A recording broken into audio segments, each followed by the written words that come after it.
Greetings everyone, this is the Amazing Staff Man. In today's video, we're going to do a conversion from our original project of our 12 volt, 820 amp hour backup system to a 24 volt system. So what we're gonna do today is we're gonna install this 24 volt inverter as well as a 24 volt to 12 volt step down so that we can operate our accessory panel here. So as we pop the lid open, what we're gonna do is we're gonna remove this 12 volt, 2000 watt pure sine wave inverter. You're out of here! What? And we're going to install this 3000 watt 24 volt pure sine wave inverter. I'm ready to go in, coach. Just give me a chance. So stay tuned as we work through this current process. But before we get started, the first thing that we're going to do is turn the power off.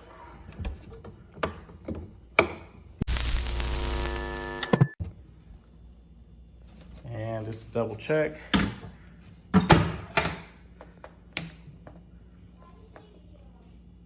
No power.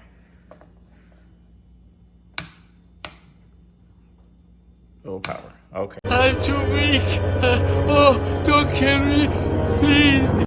Let's get started. Okay, next what we're gonna do is we're gonna detach the cables from the battery terminals.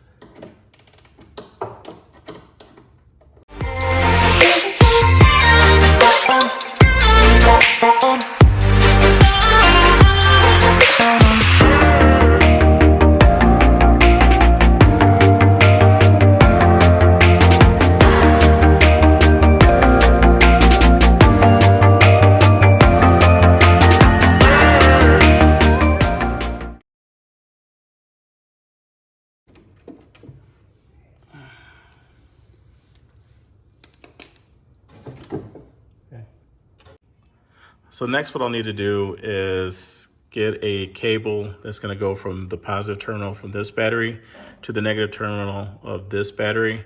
I do have a piece of the 2 watt cable from the original portion of this build, which I think will be perfect to fit in between here, in between these two batteries. The reason why we're doing this is because these batteries will now be put into series. So it will take the batteries from being a 12 volt system to a 24 volt system, but our amperage will stay the same at 410 amp hours. So my apologies, I forgot to video this first portion, but what I did is I stripped back the cable just to see if it fits properly inside the lug terminal here, which it does. And give me one moment, let me free my hands up, and I'm gonna strip down this side so I can place the other lug terminal. And then we're gonna see how it fits right here. Okay, and with the magic of TV, the other end is stripped. So we'll go ahead and fit this side in. Let me try to do it the best I can with one hand.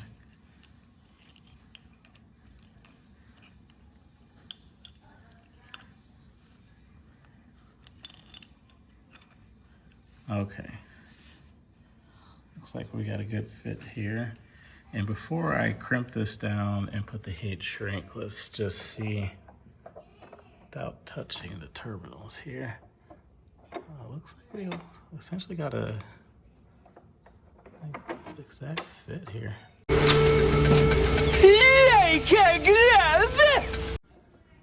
All right, so let me go ahead and crimp this and put the shrink wrap on.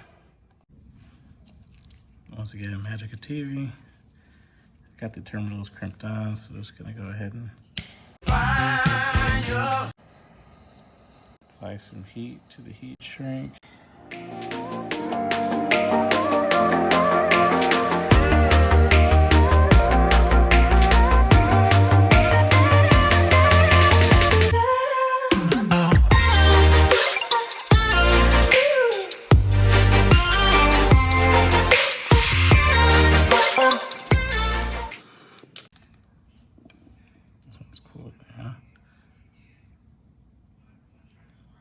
Yeah, we look pretty good there. Okay, next now we'll put this cable onto the terminal. The positive of this battery and the negative to this one. Once again, this is gonna make our system a series system. So it's gonna increase our battery capacity from a 12-volt system into a 24-volt system. Okay, before I put this other bolt in, I do need to reattach the power line here for our battery monitor.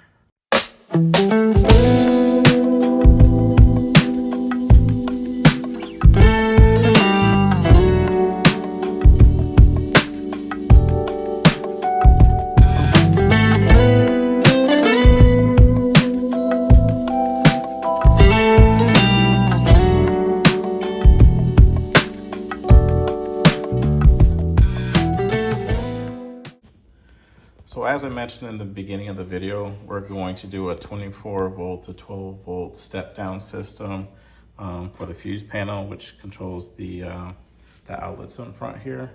So I'm gonna go ahead and we're gonna go ahead and detach the cables for this. Last thing we wanna do is forget to do this. And then once we turn on the system, this whole panel gets kind of fried. Don't need that. So we'll go ahead and detach the terminals. Because what we're going to end up doing, which I'll show you shortly, is we have to actually clip this wire here, and we're going to wire it into the step down.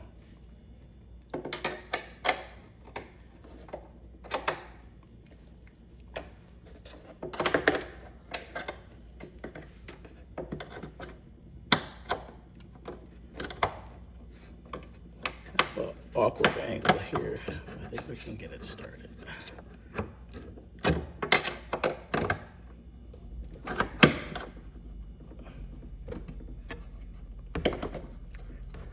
All right, stand by. That is incredibly annoying. All right, anyway. Okay, now that I got the cables detached, I'm going to go ahead and place that cover back on, and then I'm going to detach the cables that were leading to the fuse block. I'm going to detach those from the bus bars. Okay, so I have the nut taken off of the bus bar here for the negative cable for the inverter, as well as the fuse has been removed and the nuts and washers removed for the fuse here for the positive cable for the inverter. I also have the negative detached as well.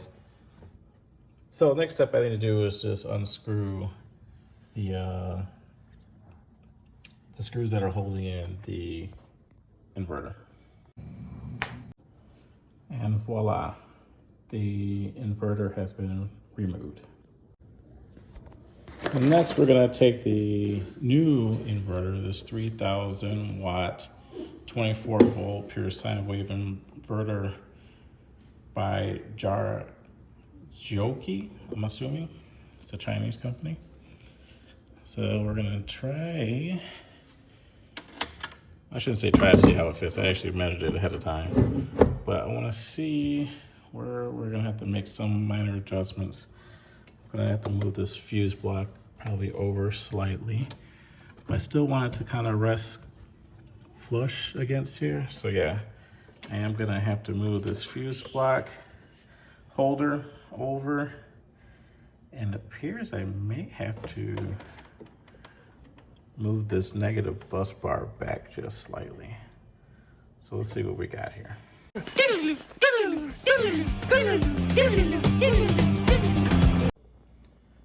Okay, if you can't tell, we're actually later in the day. If you haven't noticed, I had to kind of redo some of the plumbing here and the wiring to make everything fit with this new inverter. But the new inverter is hooked up now. through the positive line here on the bus bar with our inline fuse, going into the positive terminal for the inverter. Our negative is connected on the bottom right to the bus bar here, and we have everything reconnected.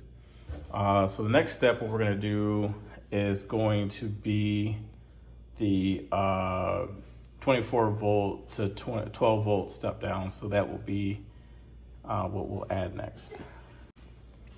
Okay, so this is the 24 volt to 12 volt step down system. Just gonna follow the instructions that came with it.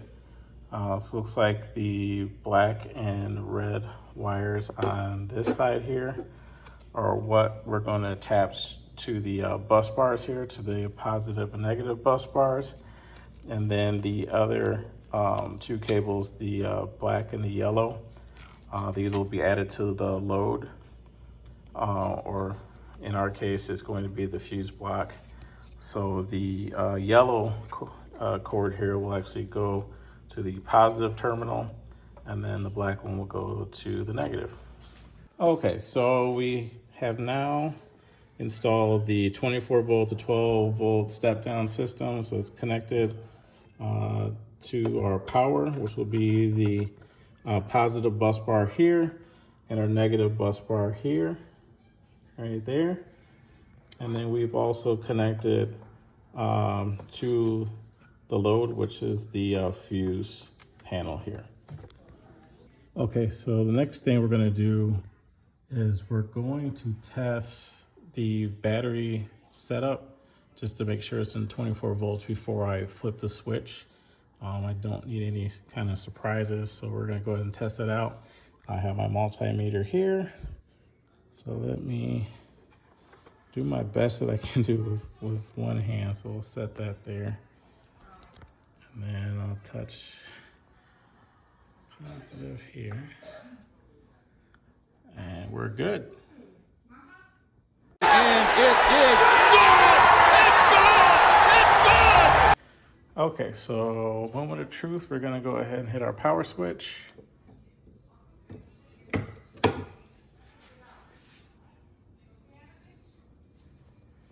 And we're no sparks or explosions. I will look at my charge controller, see what it says.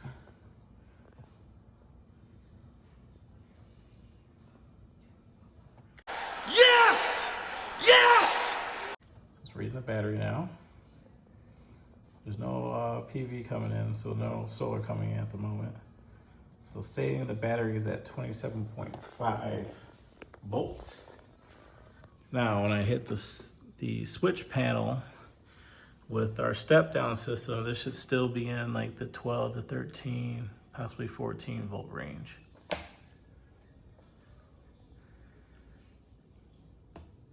So with the step down, it's saying it's reading, it's giving me 12.3 volts. So it's in the wheelhouse of what it's supposed to be. What it was originally reading was like in the 13 to 14 volt range, depending on how full the battery was. But this is where it needs to be, so I'm not upset about that. I do need to reset the battery monitor here. So our capacity now is going to be, whoops, we need to change it back to 410 amp hours. Oops. 10. All right. And then our voltage, we'll need to up that up to 25.7.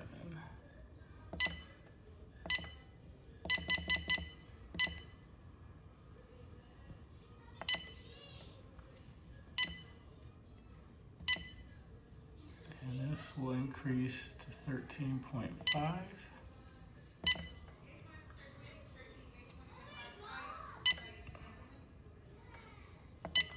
Excuse me.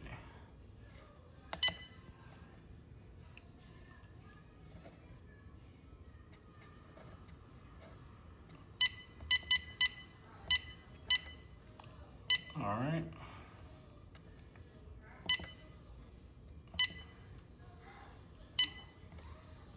We'll change this to 20.5.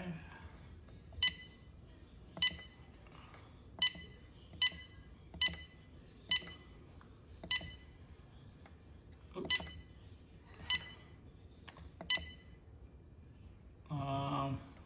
We'll keep the alarm the same.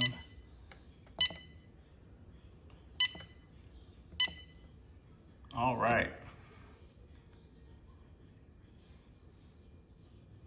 So that's it. Okay, now so I'm going to test or do a load test on this inverter. I'm just going to plug in my extension cord. I got a couple items I want to test. In the past, when I've run these two particular items on the 12-volt system, like the air purifier for some reason, it'll make this really loud, like buzzing sound. So I'm wondering, with the increase in voltage, we might eliminate that sound. Pardon my camera work, I'm working with one hand here. Okay, so I got that plugged in. So let's go ahead and hit the switch for the first time on the inverter. All right, we got juice. Let's see, which way is this oriented? Okay. All right. So the inverter is stating that it's got 27.3 volts and got a current output of like 120, 60 hertz. Okay, so let's go ahead and turn on the fan or the purifier. And no buzz. I need to fix this monitor because it's still showing it's 13.7 volts, but it's clearly not that. It's 25 or 27.3, so I'm gonna work on getting that fixed. But currently drawing 16 watts on the fan, but there's no buzzing sound. I wish I would have did it before and after so you could like kind of hear, you could hear the buzzing going on. But no issues here. Excellent. The other thing I wanted to test would be my portable AC unit. This is 5,000 BTUs, and I had a little bit of a buzz before, but it would run. But there was like a light buzz that would happen. So we're gonna go ahead and plug this in as well. Pardon the one-handed work here and the poor camera work, I apologize. All right, let's get that plugged in there. All right. And let's turn it on.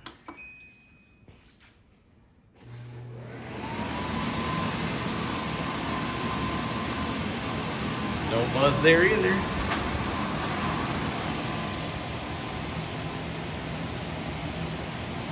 Currently pulling just 122 watts. That's going to change as soon as the compressor turns on. So we'll get about like maybe 1.2, 1.5 kilowatts would be my guess. Still in good shape here. No buzzing, no fans or anything that are turning on yet. We'll see what happens once we get some load on there once the compressor turns on. Drop the temperature down a little bit. Make it turn on a little bit faster. All right. Oh, thought that would have been higher. Let's see, it's pulling higher here.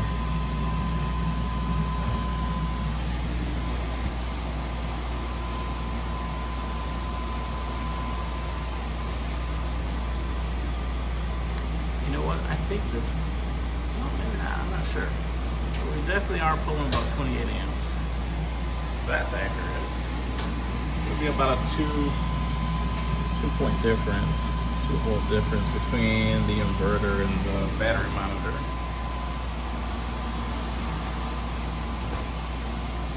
This is definitely going to be a lot more convenient, a lot more efficient. In the event we do have some type of power outage, have a little bit more faith in this current system to be able to support everything I need to do a little bit more efficiently. Especially when it comes to if I need to use the portable AC to cool down my house. I do have a lot more faith in the fact that I can run my other systems like my refrigerator. What's new?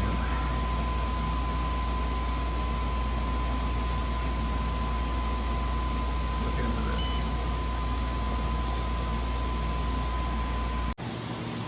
Okay, so I figured out what I did wrong here. I did the setting for the alarm. So it was set to read 0 at like 13 volts, but that's obviously not the case. So once again, I got to work with the setting again, but that's why I was getting that alarm. But working through that temporarily, that issue right now. But I'm gonna get everything sorted out here shortly. But overall, I'm very happy with how everything is running. No buzzing sounds, because obviously we have a little bit more juice that we're working with for all these systems. So I hope this video was a little bit more helpful for those that are looking to do this or upgrade their systems. I probably should fit in my wires a little bit better, but everything works the way I would want it to work. If you have any questions, please drop it down in the comments, and I hope to see you all soon. And everybody take care, be safe, love your family, love your life, and I'll see you in the next video. A few moments later. Okay, just a quick update. I fixed the issue with the voltage. Before it was showing like 13 point something. Now it's showing the correct voltage for our series connection with the batteries. So it's now representing the actual voltage of 27.4. What I did wrong is when I reconnected the cables to the battery terminals, I did the positive power line for the battery monitor. I connected it to the same battery that the shunt is connected to for this battery here. So I had them both on this battery, so it was reading just the voltage of one battery, but not both. So what I did was, you can kind of see back there, if you see that one little thin wire, that's going to be the power cord or power cable. So I put that on the positive terminal of this battery, and then on this battery, the negative, which is that thick cord right there, is connected to the shunt on the inside. So now this is representing the accurate reading for the voltage.